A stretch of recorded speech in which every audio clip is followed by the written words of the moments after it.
sekarang kan banyak tuh yang ngomong, jangan melarung ke laut, itu mubadir, ngepani setan, dakul mabek gitu loh. Nah ini kasus nyata. Kenapa? Ketika si itu binatang laut ya, perlu memakan kulit sapi, perlu memakan daging sapi, perlu memakan hati sapi taruhlah, atau hati kerbau ya, ketika mencari sendiri ke darat, kira-kira seperti apa? Ya kan? Nah makanya diredamlah itulah. Ngitung paweling kaki Sabtu palon pamono swantara. Tapi ulo salam yo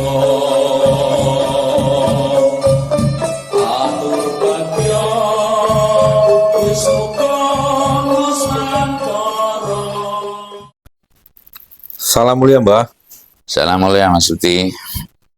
Mbah, saya melihat kemarin itu BMKG menjelaskan di sebuah berita bahwa ada awan yang menyelimuti hampir seprovinsi Jawa Barat, bahkan sampai ke Sumatera, Mbak. Dan itu banyak terjadi banjir, Mbah, di wilayah Jawa Barat. Apakah itu semua terkait dengan sesaji ujung katon yang berikutnya, Mbah? Anten nggih? Nggih, Mbah. Om wilayah jati nukuni acat lalu Nusantara tapi uluk salam mulia. Tapi uluk salam mulia, Mbah. Ini ya Mas Budi, jadi saya sering juga memberikan sebuah wacana sesungguhnya, dengan kata lain, poro manungso gitu. Poro pejabat, para rakyat, bahwa yang namanya kehidupan itu tidak hanya sekedar logika saja, begitu loh. Artinya mengatur, apalagi mengatur negara ya. Jadi Nusantara ini tidak bisa semata-mata diatur oleh logika. Ini harus ada pemahaman yang mengenai ini lah. Yang mengakui demikian tentunya adalah orang yang yakin, orang yang percaya bahwa hidup itu akan mengalami kematian. Orang yang beriman kan yakin betul kalau hidup itu akan menghadapi kematian raga gitu. Sebab kalau dalam kaitan Jawa itu kan urip iku langgeng, daturip tentang kena kawoworan, urip sajroning karso. Jadi intinya hidup itu adalah langgeng, sebab yang menyebabkan hidup yang saya maksud itu adalah sukmanya. Sukma itu sifatnya langgeng, tur ora lanang, ora wadon. Yang membuat sifat ada di wadon itu atau perempuan atau wanita itu karena fisiknya, ya, jasmaninya yang saya maksud. Perempuan ya sudah tahu sendiri bentuknya lah. Laki-laki seperti apa. Kalau perempuan itu kalau buang air kecil tentu harus jongkok. Kalau laki-laki berdiri pun nggak apa-apa. Kalau jongkok malah ditertawai oleh bumi gitu. Jangan ditertawai oleh manusia, nanti kan lucu gitu loh. Ya itu pun ya sebuah pemahaman yang detail yang semestinya itu hanya ada pada hayat masing-masing manusia yang saya maksud. Bukan hayat, bukan berada pada ayat ya. Bukan berada pada ayat yang saya maksud, namun adanya yang demikian itu pada hayat masing-masing manusia yang semestinya itu membaca peran serta kehidupan diri kita di muka bumi ini yang dibatasi dan lalu dikaitkan dengan hal yang gaib begitu. Hidup kita itu tentu ditentukan oleh yang gaib. Intinya Nusantara itu tidak bisa diatur melalui logika saja lah. Rata-rata sekarang kaitannya dengan logika, artinya hidup ini diatur oleh pikiran, ya kan repot, ya kan? Nah kalau diatur oleh pikiran, ada keputusasaan, termasuk mohon maaf semaaf-maafnya, mati itu belum tentu kehendak Tuhan. Bisa jadi kehendak pikirannya, begitu loh. Contoh diantaranya adalah orang yang gantung diri lah atau apa, itu kan berarti diatur oleh pikiran, begitu loh. Nah ini yang perlu dipahamkan sesungguhnya. Jadi kalau apa-apa krono Allah ya anak kecil saja taunya Allah, nanti tidak sempat menata diri begitu. Nah, namanya mungkin nanti akan timbul ringkih tata begitu. Jadi kan saya akan menguraikan sedikit ya Mas Budi. Kemarin saya membuat konten itu sesaji ujung katon. Apa saja ya, saya kalau serba meminta nanti dianggapnya meminta, apalagi itu ini menjelang hari raya, nanti sudah dari YouTube-nya dapat duit, dari ini dapat duit. Nah, dianggapnya yang namanya sebuah perjalanan itu tanpa ada pengeluaran. Kalau saya tidak karena dakwah, cara Pak Kiai, tidak karena memahamkan atas hajat-hajat Leluhur Nusantara, niscaya saya tidak akan bicara seperti ini, menjadi YouTuber lah cara kasarnya. Mengapa? Mas Budi tahu sendiri, yang namanya pendapatan saya dari YouTube kan tahapan ratusan jutaan sekarang. Artinya jutaan itu ya 1 juta, 1,5 juta begitu. Bisa jadi 3 bulan karena belum ditarik baru bisa kalau ditarik itu kan 1.500.000 atau 1.300.000 setidaknya. Itu baru saya tarik 3 bulan. Nah, pendapatannya berarti 1.300.000 atau 1.500.000 dibagi 3 bulan. Kan pendapatan yang tidak nutup ya. Lebih baik kita embrat muncrang pasir secara kasar.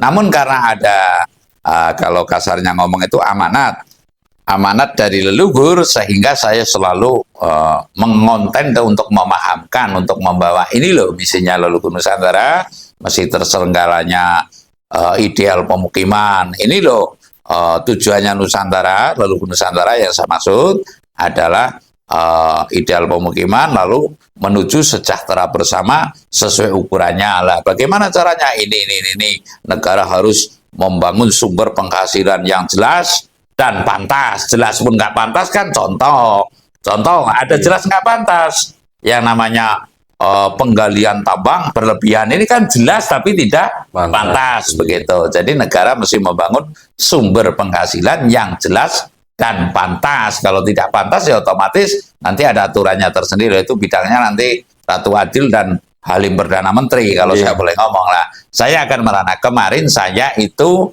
ada petunjuk sesaji ujung katon. Kira-kira ada nggak dukun yang mengatakan begitu?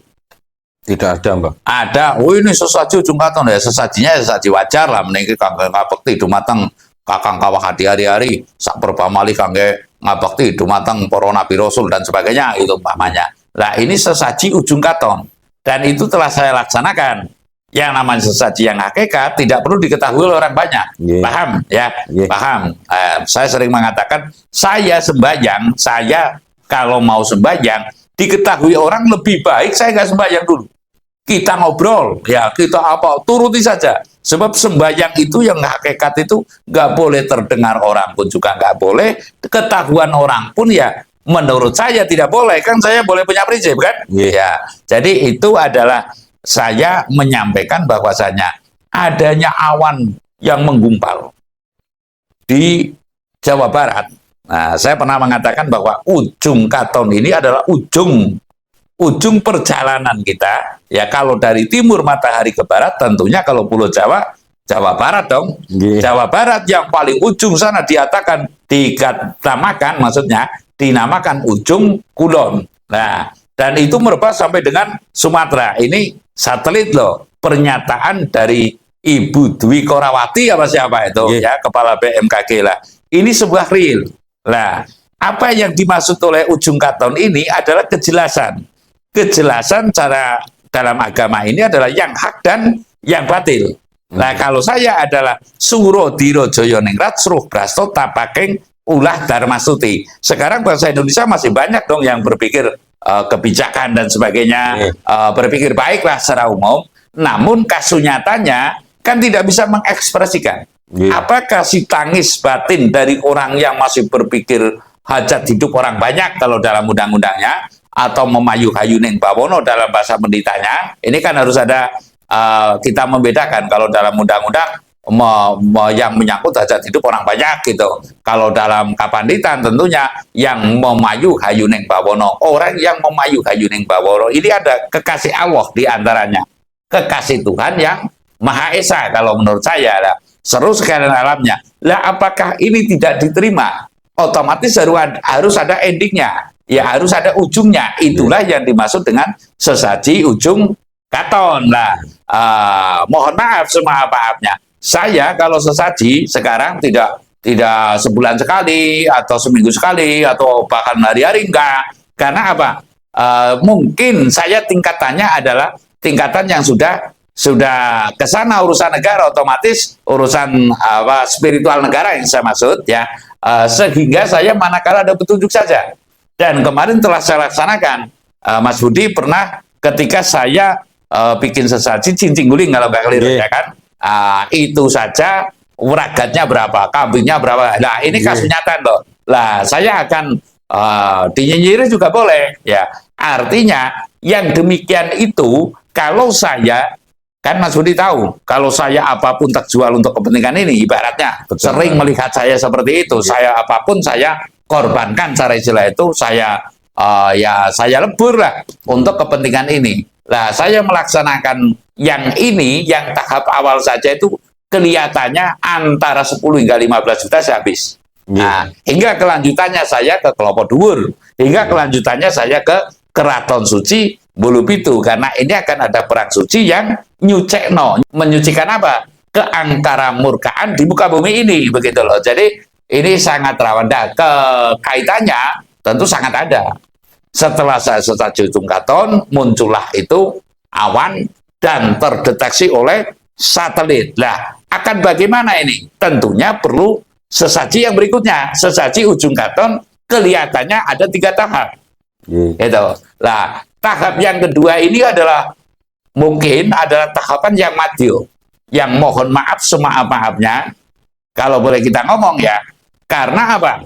Sekarang kan banyak tuh yang ngomong jangan melarung ke laut, itu mubadir, ngempani setan, dengkul mampet gitu loh. Lah ini kasusnya karena apa? Ketika si itu binatang laut ya perlu memakan kulit sapi, perlu memakan daging sapi, perlu memakan hati sapi, taruhlah, atau hati kerbau, ya. Ketika mencari sendiri ke darat, kira-kira seperti apa?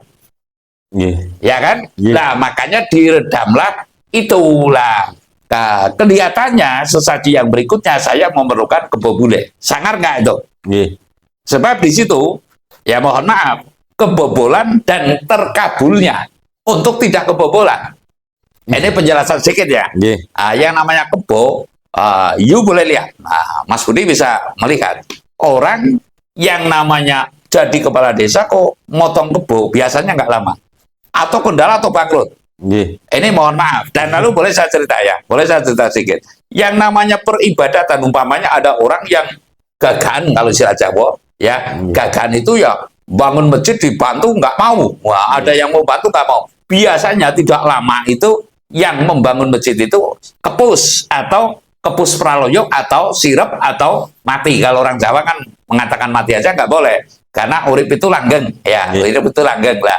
Ini adalah tahap yang kedua. Tentunya nanti setelah mega menyelimuti Jawa Barat hingga ke Sumatera, tinggal sesaji yang tahap yang kedua. Lah, sesaji itu apa? Sajen itu asal kata dari sastro jendro, yang aslinya seperti itu.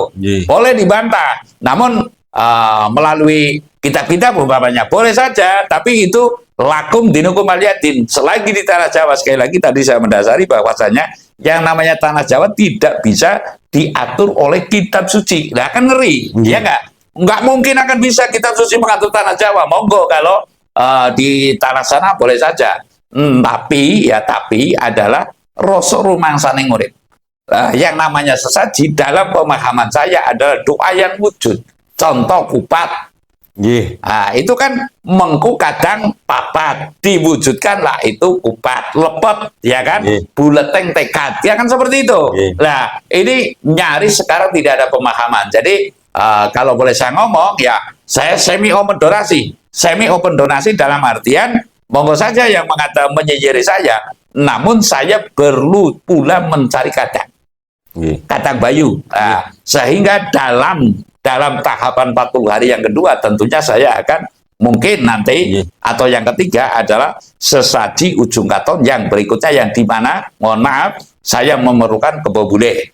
Nah, kebo bule harganya berapa? Ya saya nggak boleh nawar, namun bahasa saya udah ada uang segini untuk imbalan, pikantuk nopo mboten, boleh apa tidak, nggak boleh dong tawar-menawar. Secara hakikat tidak ada manusia satupun yang bisa menciptakan atau membuat kerbau, kan? Iya kan? Nah, sehingga nggak boleh dong anugerah Tuhan ditukar dengan rupiah. Nah, jadi jelas yang namanya awan menggumpal di Jawa Barat ini hingga ke Sumatera, ini tanda-tanda bahaya. Saya juga nggak ngomong bahaya ya, tanda-tanda akan bijaksana saya juga tidak mengatakan demikian. Namun ini adalah ada terusannya. Setelah awan menggumpal, tentunya akan ada terusannya seperti apa? Apakah membawa kebijaksanaan?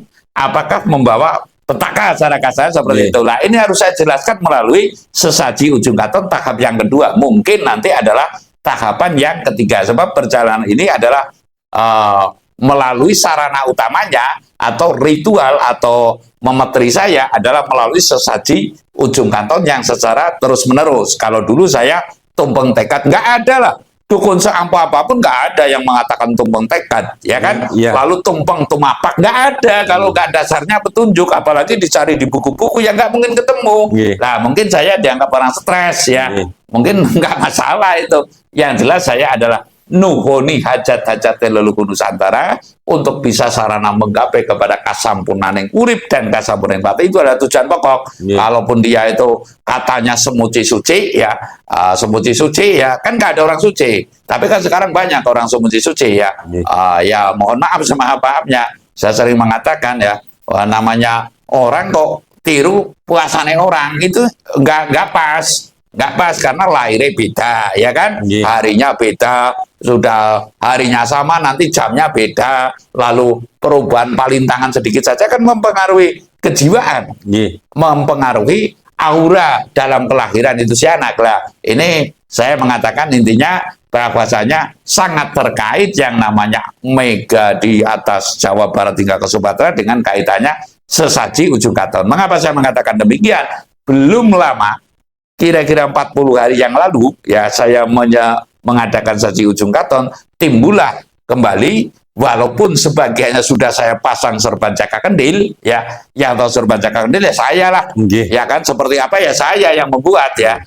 Lalu sekarang sudah mulai ciri-ciri akan pecahing serban Joko Kendil, artinya tersingkirkan oleh berjalannya laku lajering jangka Jayabaya yang harus tertuntaskan untuk nanti menuju munculnya Ratu Adil. Nah, ini saya yang mengatakan, yang lain nggak usah percaya gitu loh. Nah, jadi ini mesti terpecahkan untuk menuju kepada munculnya Ratu Adil harus disertai atau semestinya ya, bukan harus, lebih tepatnya adalah semestinya disertai dengan sesaji ujung katon yang secara terus-menerus sampai dengan munculnya, kemungkinan sampai 3 tahap. Kemarin adalah tahap awal, ini mungkin saya ngacik tahap yang kedua, mungkin nanti adalah berikutnya atau pamungkasnya adalah sesaji ujung katon tahap yang ketiga.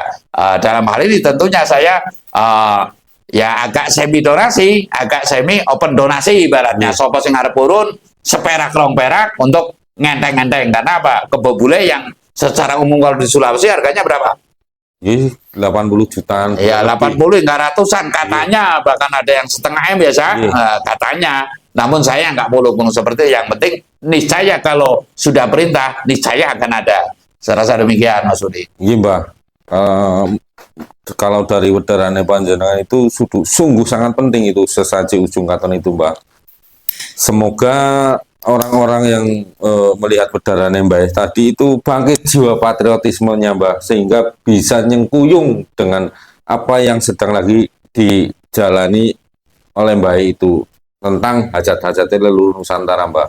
Matur nembah nuwun, Mbah. Salam mulia. Salam mulia.